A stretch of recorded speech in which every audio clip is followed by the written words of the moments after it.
کدوم خوب در میان همه خوبان عالم هست ببینیش یه دفعه فطرتت خیلی شکوفا میشه، میگی دلم میخواد. شهید این خاصیت رو داره. اصلا سیدالشهدا رو که حرفشو نزن. اگر کسی سیدالشهدا رو ببینه که تمام کارش. وایساده بود دور حسین، هی برای حسین تیر میخورد، کیف میکرد. تیرها میخواست بیاد به سمت ابا عبدالله الحسین، خودشو سپر میکرد، تیرها رو میزد، پرپر میزد دور حسین. آقا سخنرانی میکرد، این سپرش بود. اینقدر تیر خورد تا رو زمین افتاد. گفت آقا السلام علیک یا ابا عبدالله. نفسش فهمید دیگه بالا نمیاد، رو زمین افتاد. بعد امام حسین اومد، سرش رو زانو قرار داد. گفت آقا دیدی هر جایی جلوت بودم تیر بهت نخوره، خوشت اومد. هنوز آقا رو داره میبینه. یه لبخند بزن حسین، همش برای تو بود، دلمو خوش کن. حسینم خب میدونه عاشق پروره، دلخوشی میخوای عزیزم؟ فرمود انت امامی فی الجنه، تو بهشتم جلو من راه میری، خیالت راحت باشه عزیزم. علم تره، آیا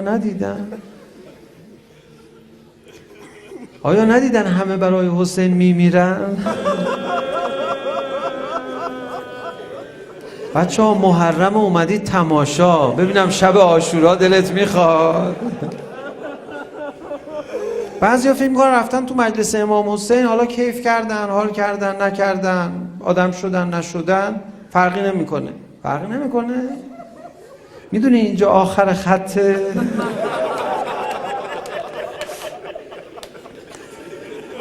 آدم میشی یا نه؟ به دلت بگو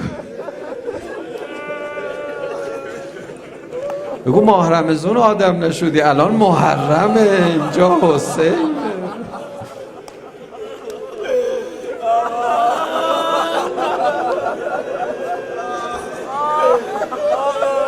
حسین رو دیدی دلت نخواسته؟ این خدایی که تو رو میبره تماشا، سجده ذرات عالم رو ببینی، آخرین لحظه تماشاش کجاست؟ سجده حسین تو گودی قتلگاهه.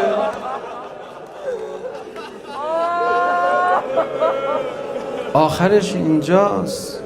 حسین ما رو میبره تماشا به تماشای آخرین تجلی خوبی ها که خدا به خیلی ها اجازه نداد. به حضرت ابراهیم خلیل الرحمن اجازه نداد. خنجر رو گذاشت سر بچه‌ش رو از بدن جدا کنه، قربانی راه خدا کنه. خدا فرمود نه بسه عزیز من، قبوله. دلش گرفت، گفت میخواستم قربانی کنم. راست میگفت.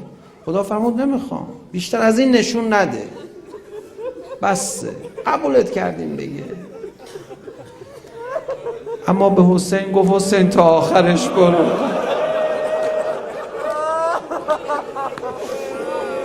برای این بود گفت ان الحسین مصباح الهدی و سفینة النجات. حسین تا آخرش رو نشون داده.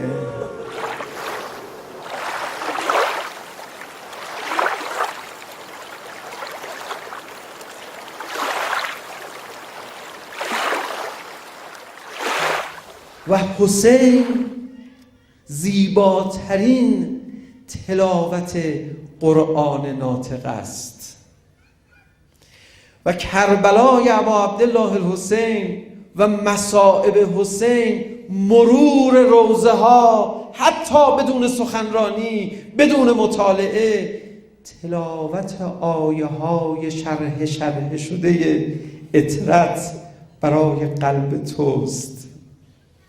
تکرار روضه یعنی تلاوت حسین.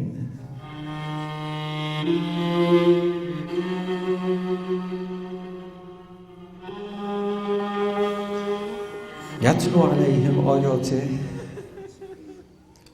آیات اطرت را برای شما تلاوت کنم.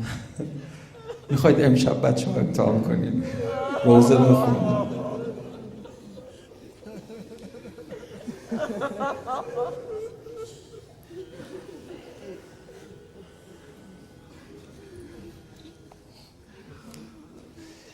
یه زمانی کوفیا قرآن سر نیزه کردن، قرآن صامت. یه زمانی قرآن ناطق رو نیزه قرار دادن. کوفیا یه رابطه‌ای بین نیزه و قرآن قائلن.